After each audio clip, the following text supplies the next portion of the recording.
out with the Pierce, in with the Craig. Ian Fleming's rough and tumble Bond is back in the form of blonde-haired, blue-eyed Brit, Daniel Craig.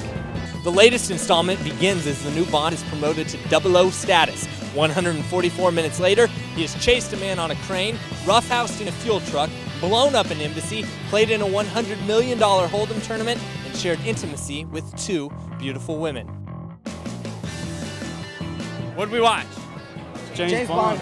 Casino Royale. Yeah. And what did we think? I thought it was good. Absolutely fantastic. It was fantastic. It was kick-ass. This was by far the best film in like 30 years. I think it was the best Bond ever. I was glued to the screen. Daniel Craig is a fabulous actor, and the movie was very artsy, very contemporary. Stormed into an embassy. You violated the only absolutely inviolate rule of international relationships. And why? So you could kill a nobody. We wanted to question him, not to kill him. It's definitely the best piece ever made. I'm really happy. I think it was amazing. He was amazing. I didn't think I'd like him. Okay. You know, because you look at the previews and he's all like.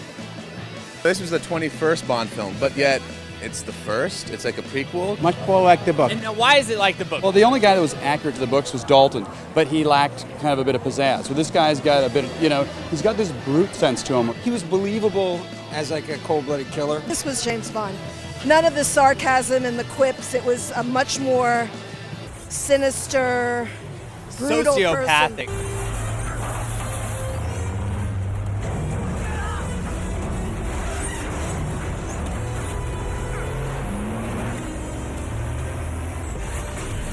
person. He had an edge to it. Kind of like you. This guy has an edge. I got an edge, for sure. I got a lot of different layers going on. You do. You actually do have layers. You have this and this. His acting skills are very multifaceted. So he has a certain, British, European wit, but also the comic nuances to it. Am I going to have a problem with you, Bond? No, don't worry. You're not my type. Smart. Single. This had a fantastic script. What I liked most about it was a story within inside of a story. He was a brute. 2 or 3 of the last Bonds were kind of small guys. He got deltoids, he has physicality, he can actually fight. It looks good. The love story was good. Not since On Her Majesty's Secret Service have you had a love story that you could buy into, and then without giving away. I mean, there's sad parts, there's happy parts. It's a great film overall. The whole thing throughout, it was kept really paced. It wasn't like, oh, let's get through this part and get to the next part. It was good throughout the whole film. What was the most awesome part of this one? When he was running from that one guy in the beginning, they were doing all that crazy jumping and stuff.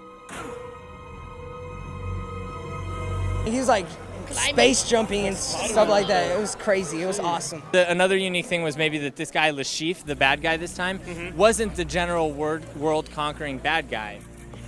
He was not that typical stereotyped bad guy. Who wins in a fight, Brosnan Bond or Craig Bond? Oh, Craig Bonds. It's the best. I don't know. Craig and Connery. It's a draw.